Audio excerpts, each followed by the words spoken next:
All right. All right, guys. So we're back again for another edition of Real Mom Stories. And this time I have the super great pleasure of sitting down with Anna Greenberg, who is one of my top favorite yoga instructors, especially on Peloton. Thank Yeah. you. So we're here to just chat more about Anna's pregnancy and her experience. And you guys know me really well from everything that I do on Instagram. I just want to give Anna the chance to introduce herself and how we're connected. I'm Anna Greenberg. I've been teaching yoga and meditation for, I don't even know, I guess the past 15 years or so. And the past 6 years or so at Peloton. And then in the last 5 years or so, Pilates as well, I've added in. I follow Diana on Instagram, Three's Physio. Love all of your content. I recently did a pelvic floor workshop with you. I am also a prenatal yoga and soon to be Pilates instructor. And yes, I'm just very interested in all things movement, functional movement, well-being, and especially the well-being of birthing people, postpartum, pregnancy. Yeah, like that was a No, that lot was of things I perfect. just said. That was perfect. And I don't know if you remember, but I remember meeting you at Mala Yoga in Brooklyn My back in the day. goodness. Yeah. That's right. Yeah. Which Yeah, was I like, love Mala. Mala is such mhm. a I feel like I got such an incredible they were my first teachers that I fell in love with. And then I was like, oh, this is where I need to be. And I think maybe I want to be like them too. Yeah, They're exactly. incredible. They're still incredible. I need to reach They out are, to Angela. absolutely. It's been too long. Okay. So I think one of the reasons why you are one of my favorite yoga teachers on Peloton is because anytime I take a class with you, it's like a super highway into connection into my body. The way that you cue, the Cute. way that the way that you're cueing, I take only the slow flows and I really get into my body. And I love that so much. And I think that you must have a very deep connection with your body. And so I'm curious to how that deep connection sort of played out in your pregnancy. Tell us a little bit about your pregnancy and what it was like for you in your seat. Well, I will start by saying it was nothing I expected. Oh, I had, a lot of ideas in my mind about how it would go, how it would feel, the way it would play out, and none of it was like that. But I did feel very connected to and in tune with myself the whole way, which was a huge gift because as twists and turns happened and unexpected things happened, it allowed me to be very present in that experience and ride those waves instead of either disassociating from them or feeling like, how did I get here? I will say, so I felt up until the end, I felt pretty good. I felt strong and I didn't have too many symptoms, some bad heartburn for sure, but not too many symptoms. But about midway through, I had, they discovered I had a marginal cord insertion, which was okay, but it basically made me a little higher risk. It's just so the cord is not inserted in the center, it's on the side. So they just did monthly checks or weekly. They did it. I was there a lot. yeah. And it was the first moment where I was like, whoa, there's nothing I can do about this. There's nothing I could have done to prevent this. There's nothing I can do to change it. And it really shifted my experience of the pregnancy because it was my first moment of understanding. And I think at some point, all of us, whether it's in pregnancy or parenthood, or we have moments where we are like, okay, I'm not driving the bus here. Absolutely. um, it was my first moment where I was like, oh my goodness, this is out of my control. As I said to you before we started recording, you can't always choose the cards that you're dealt, and pregnancy is a big experience of that. But you do have some control over how you play them, over how you know, how you deal with whatever arises. I feel like in a way that's really where my yoga and meditation practice and even my connection to myself and my body really started to kick in. Because I needed to use the tools of staying present and connected and also going with the flow and surrendering Yeah. and breathing through. The breath was so huge all the way through, from pregnancy to getting through tough moments to recovery. I mean, just on so many levels. I feel Mhm. like the breath is it's this tool, it's this anchor that's always with us that you can use to bring yourself back to yourself. Because I don't know about you, but I definitely feel that when I'm in difficult experiences, I can have a tendency to disconnect and to feel like my mind's over here, my body's over here, the experience is over here. And it's just this very fragmented state of being. And I lived in that state of being a lot before I had a very strong movement practice, and not just movement practice, but yoga practice, mindfulness practice, meditation practice, and breathing practice. And that helped me to stay really tuned in. And it changed, it might not have changed everything that happened in my pregnancy, but it changed my experience of it Yeah. and my ability to digest it all. So I think, I'm sorry, go ahead. No, no, no, go ahead. So I think that it's fascinating because my two first pregnancies, something scary popped up too. And as you're telling this story, I'm thinking about a little bit about myself and what did I do then? And I'm wondering, especially for people who are listening who aren't as maybe connected or feeling like that the connection of the body is something that's Mhm. anchor that can really guide them through. I'm wondering, so you're hearing this, you're in the doctor's office and they're taking the pictures and they're like, okay, something's up, and then they're taking you aside and they're telling you, if you didn't have a practice, or if you could think about someone who didn't have a practice, can you kind of practically simply explain how you started using those tools to help you get through? Give us some, if you can think of them, if you have Yeah, examples. absolutely. Because I had to use them a lot. When I initially heard that, and in my life in general, I am someone who struggles with anxiety and feeling overwhelmed. And as soon as I started to sense things are not, I think something's going on. Mm, Things just started internally spinning. Things are going too fast. What's going on? I don't understand what's happening. What's going on? There's just, I started to feel, or at least I started to feel very ungrounded, like I could just float away, like I'm not in control, like I'm just out of my body, like I don't even belong to myself anymore. yeah. And so a really helpful tool for me is to get grounded. I would physically put my hands on my body, try to get my feet on a surface on the floor. I actually remember I was like in the stirrups feeling crazy and I was like, I think I need to I'm going to sit down. I need to like put my feet down. Um, I put my hands on my body and I just started to take some deep breaths and focused a lot on the exhale, breathing, inhaling back. I was like, come in, come in. I was inviting myself in.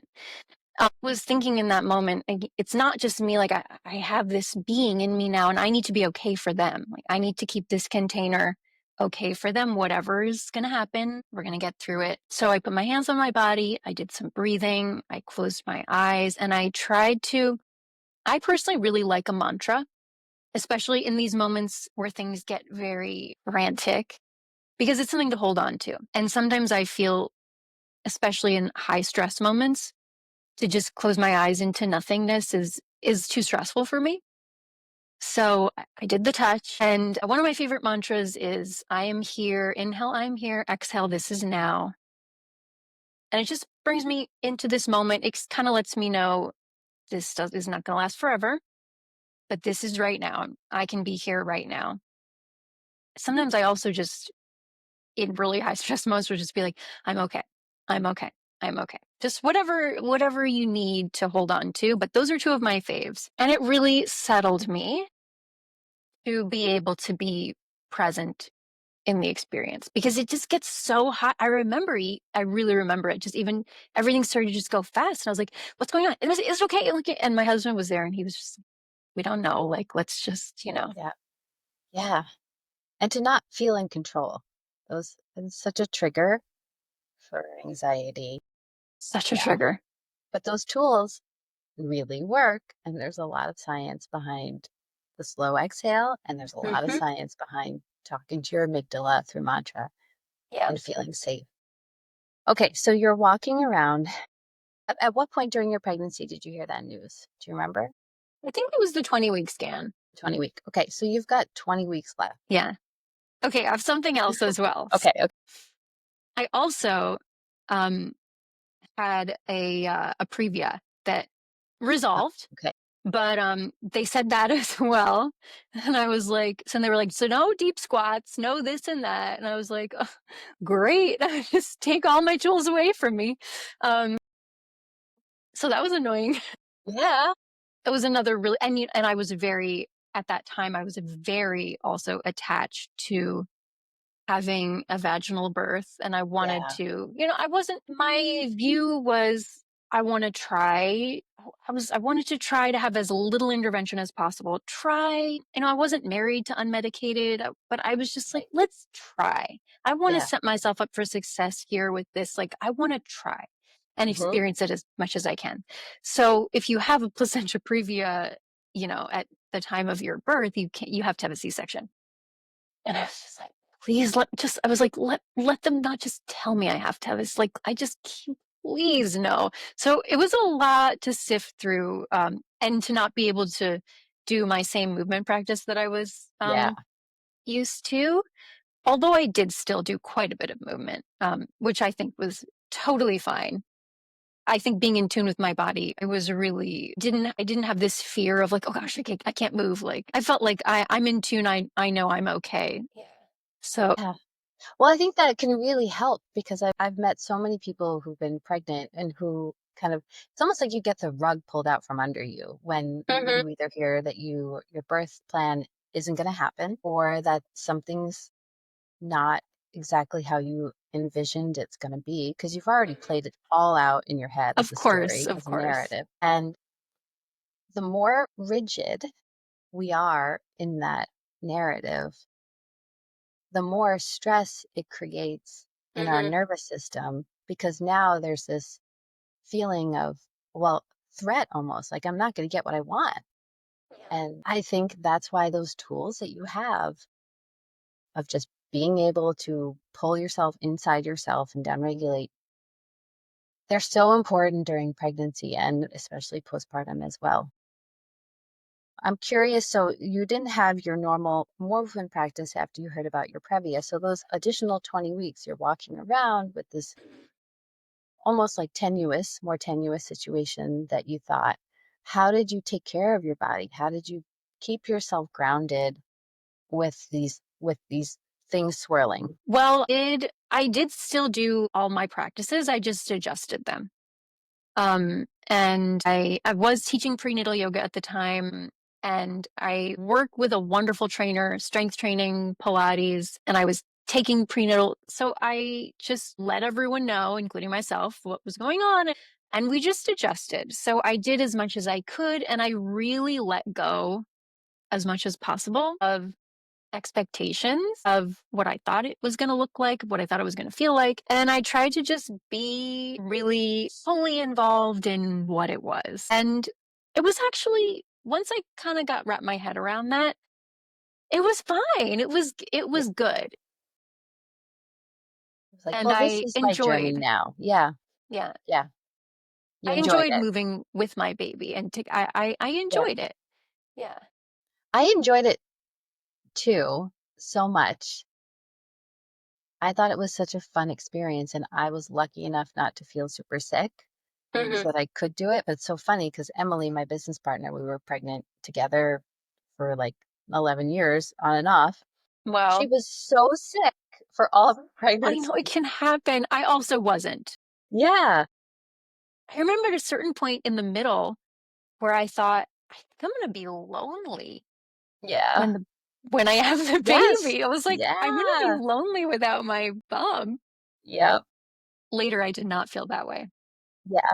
So you started working out. I So what did. kind of stuff did you do? Were you strength training heavy? Were you doing I core was. work?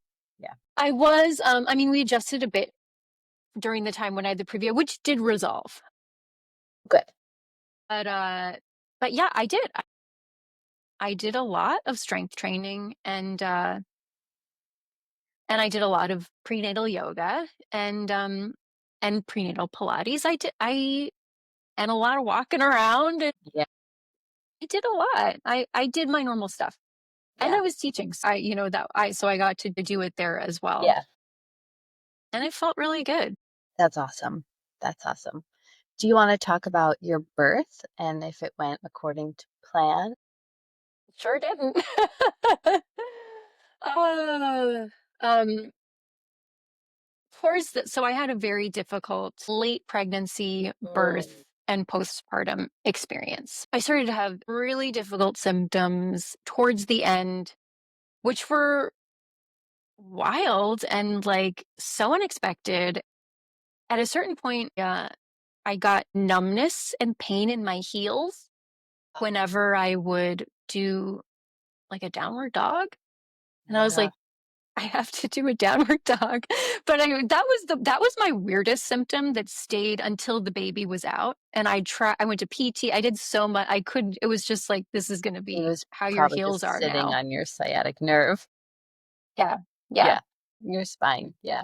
And I got restless legs as well. I think that sciatic nerve was like, we just can't take We this give up. anymore. Yep. We're done. We're done. So, at the very end, towards the very around 37 or so weeks, I had a bad scan where my water was really low. And it was in the, like, I had Noah August 15th, and it was a big heat wave. So I'd Hmm. been pounding the pavement. I was like, I'm good, not drinking enough. And I went in and they were like, we might need to induce you. And I was like, oh my God, what? I was like, are you kidding?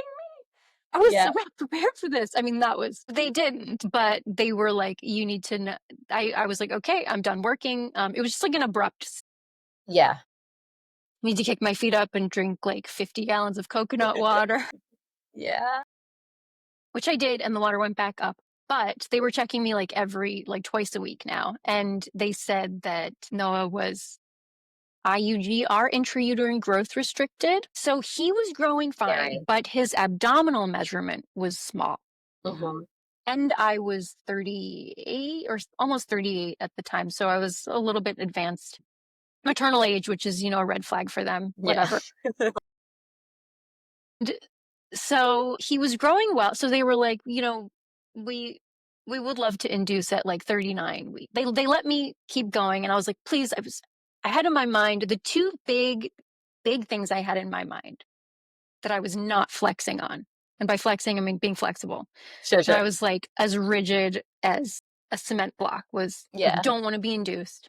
I Yeah. don't want to have a C-section. Those are hard to not be Yeah. flexible on. So I was like, let's just keep, and they kept checking and they were like, okay, well, you're doing well. The baby's doing well and growing well, but we'll just keep checking and we'll let you go to your due date, 40 Okay. weeks. So we went, and the things I was hearing for, the possible causes of this growth restriction could be maybe something wrong with the placenta, like he's not getting enough. Maybe he's a small baby made by a small person. Maybe there's someone out of left field was like, maybe some chromosomal issue. And I was like, Come what? on. Yeah. What? I was like, what do you mean? What do you mean by that? So that really threw me. I was like, I don't even know I was so in that space of like needing to surrender and be like, whatever happens, whatever it is, whatever. But I was really not well. I was very stressed. Emotions were at like a 15 out of 10. and scared. I just got scared, very scared. And so we went all the way to 40 weeks, and I was like day by day saying, give me one more day, give me one more day.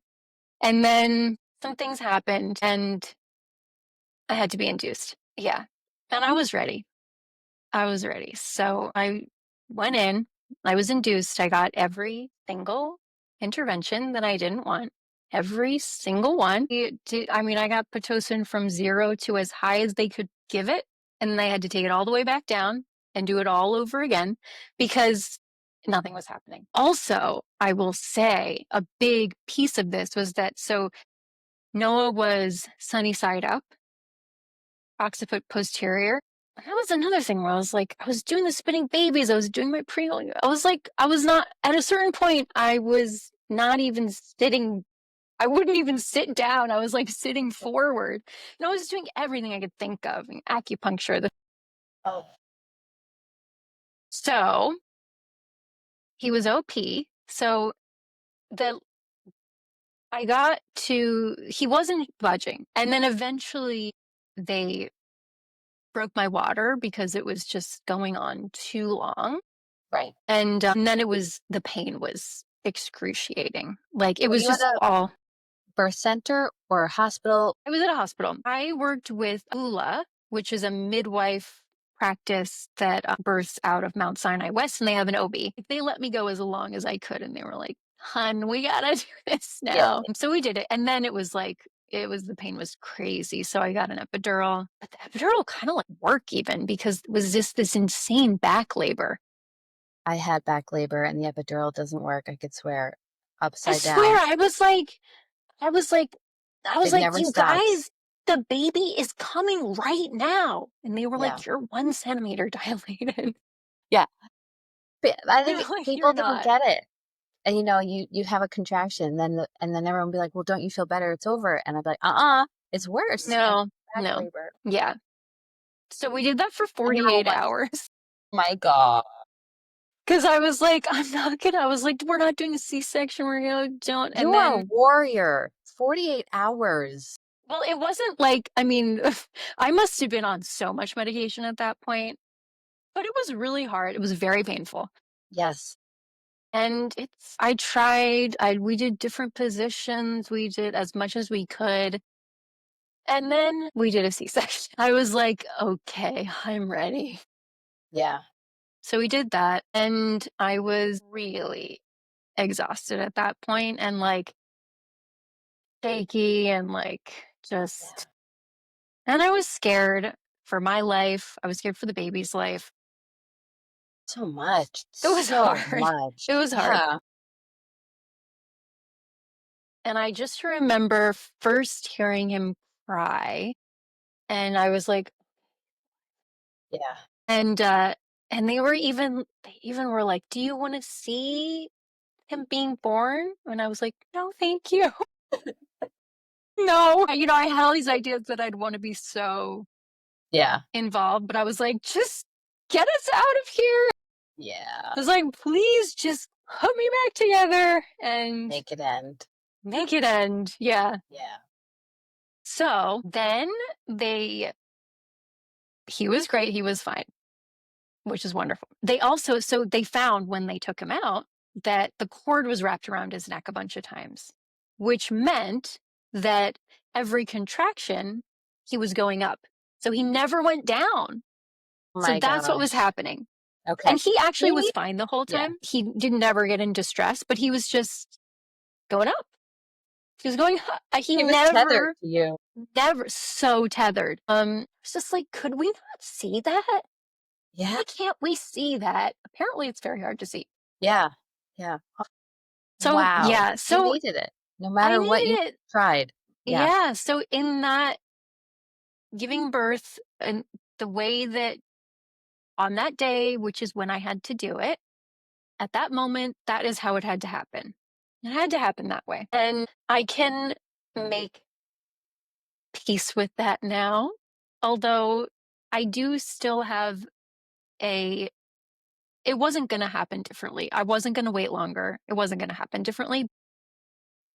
Um in my heart of hearts, like, I somehow I do still sometimes think, like, if I could have waited longer, like, I don't think he was ready to be born, maybe? Yeah.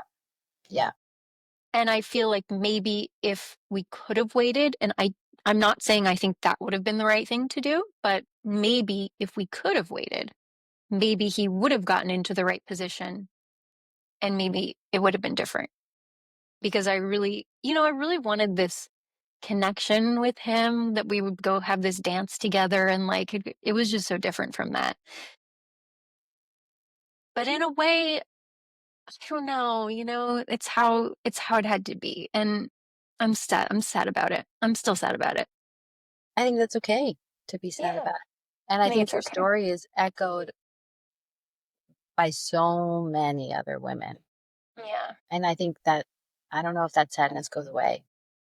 For me, no, it hasn't, but I've unpacked it a lot. I'm still unpacking it. I hope this is not an overshare or a slightly off topic, but part of the reason I think about what could have been is because I like deep in I hold this narrative that I don't believe I can give birth, and that I think if I ever did this again, it would turn out the same way, one way or another. And I know it would be different, but I just believe it would be the same. And so I tell myself that because I'm like, I'm trying to also believe that I could give birth. And who knows, maybe if I did do it again, it would be different, but also end in a C-section. But maybe that still doesn't mean that I couldn't give birth. It's just something that I really think about a lot. And I think about it a lot. Yeah. I get it. Like I said, I don't think you're alone. I think we really we get attached. Yeah. So hard to let go. It's just apocalyptic. It's Mhm. so big. The experience is so big. Yeah. And it's so out of your control. So out of your control. And I think it's big T trauma. I think it's really big trauma. I still cry. Even now, Hmm. my most traumatic birth was my middle child, and he just turned 10, and I still Yeah. cry when I think about his birth. Yeah. So, It's big T for sure. yeah, and I don't know what to say about you thinking about whether your body can do it or not, except I hear you. Yeah. Yeah, like, I hear that, and I get it. It's very helpful to hear that. And it even brings me back to thinking about when I had that first little cord insertion Yeah. news, and I felt so alone. That Mm, was the hardest part, was I just felt so alone. And then I was talking to someone and they said, "Oh, I had that." yeah. And I was all of a sudden okay. I Mhm. was all of a sudden not alone. One of the most helpful things, um, outside of, yoga and meditation and like a deep connection to myself and therapy has been having a community of other birthing people who have been through different stuff, similar stuff, just having people to share these experiences with. Because really, n- no matter how difficult or unusual or whatever it is that happens, and nobody is alone in it. They're really, I truly feel like becoming a mother, becoming a parent is like you're just in this collective community. We're just connected. We just are. I will always feel called to help a mom, you know? Yeah. And I will never, if a mom is having a hard time and wants to talk to me, I will always listen. Yeah. I'm Yeah. like, yeah, I'm right here with you. Yeah. I mean, we've all been through something really hard, and every day is hard in so many ways. Hmm. Yeah. Yeah. You said something about community, and I was just like, yeah, it is so helpful just to hear and talk and have those other stories to know that we're all there. And that's the kind of sad thing about where we are now. days where we're not surrounded by a team of mothers all the time that are here Yeah. supporting each other. I remember Mhm. going on Facebook looking for support groups for what happened with my middle. And yeah, just knowing other people have been through it, Really helpful. really helpful. Yeah. I want to shift gears and Yes. talk now about your postpartum period. So, your C section. People want to know, Yes. I'm sure, Anna Greenberg, the Pilates instructor, with her 7 layers of muscles and skin. How was it? How was the Mhm. immediate recovery? What was it like? How's your core now? Yeah. I mean, it's Okay. probably very strong because your Pilates classes are very challenging. Thank you. Honestly, I think it is. And I think That's it great. was going into it. Yeah. So I had the C-section. And then another thing that happened was they gave me Noah immediately to breastfeed. And he immediately shredded my nipples, like put them in a blender. So I was like, almost was took uh pulled focus from the C-section. It's so painful. This Oh my God, that bananas. was the hardest, most painful thing. And it's Yeah. because you have to keep walking through the fire. I was Yeah. like, okay, I'm going to put these away now forever. And they were like, No. no, Yeah. You're like, how unless you much? want to not do it, you have to Yeah. just. So Can the that baby was, eat the nipple cream, please? So, because I just need something. oh my God. So that Yeah. was that was really tough to contend with. But with the C Yeah. section, it was for the first, I would say, 4 days. Mm. I was so scared. I wouldn't look at, I was like, I'm gonna have to call Peloton and tell them I can only teach meditations from now on. Like, I will never be okay. It was hard. It was scary. It was painful. But after 4 days, I think it was around 4 days, it got a lot better pretty quickly. And I was able to get up and walk around. And I was very surprised that I still looked quite pregnant for Yeah. a while after. I was like, wait, what? But a part maybe a silver lining to how difficult and traumatic the experience was is that I really, once I got to the other side and I was in postpartum, my attitude was like, I have done enough. Mm. I have no pressure on myself. I am just trying to survive. I'm like taking care of myself. I don't have anything to prove. I have done enough actually for the rest of my life. So I really didn't have anything to prove. I was not thinking about getting into on my mat or into the gym or anything. I was just like, let me just take care of myself, breathe, have a little sunshine. And it really did get better. Physically get better. I would say I had a smooth physical recovery from the C-section. That's great. I did a lot of I did a lot of just diaphragmatic breathing, gentle stretches and movements, nothing to prove, really slow. Yeah. I was walking, and breathing and like little stretches, but I probably could have sooner, but I didn't even think about getting back into my practice until after 8 weeks. Yeah. I mean, also, I was contending with the breastfeeding, which was taking up every ounce of my body and mind space. So I was like, I'm doing this now. I don't have room for anything else. Yeah. It's so much. Did you see a pelvic floor PT or do any scar massage? Yes. That was, if I like my pelvic floor PT, and I would say my one regret Hmm. is not seeing a pelvic floor PT while I was pregnant. It was on my to do list and I just didn't get to it. Yeah. I wish I had. That's the one thing that I'm like, I really wish I had done that. Can you tell us why? Well, I wonder if it would have shifted things, his position, the birth. I don't know. And I try Right. not to get too attached to that because I think that's a slippery slope. Mhm. Maybe it wouldn't have, but my pelvic floor ended up being extremely tense and tight. I think partly from the birth trauma, but I think it was tight before that. And I think it probably towards the end, all the stress, so things were just like locking up. And my pelvic floor therapist, if I were to see her on the street, I mean, it would be like seeing the celebrity of my life. I love her so much. Yeah. She was the most healing, wonderful presence. Yeah. That's awesome. She was just everything I needed. Good. I probably cried in every single session. Did pelvic floor release. We did a lot of scar massage, which was, oh my God, such a journey. I mean, initially she would just get near and I would just be like, no, I can't do it. And by the end, we were Yeah. cupping. We were doing cupping, and like, it's That's just such great. a, yeah, I would say the pelvic floor PT was the MVP of my recovery. So important.